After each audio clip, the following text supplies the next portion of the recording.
Hey there guys, welcome back to another video. Today I'll be showing you how to use Telegram as a cloud storage.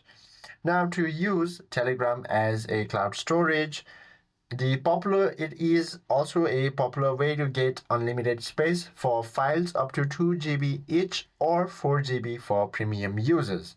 Now to access this, all you have to do is go ahead and open your application. From there, tap on this three-dotted menu icon and you will be able to find this option called saved messages. Now go ahead and tap on this paperclip option. From there you will be able to send your media up to 2 GB according to your desire.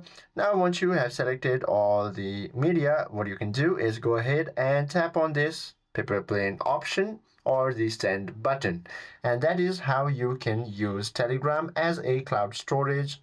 I hope this video helps you out a lot.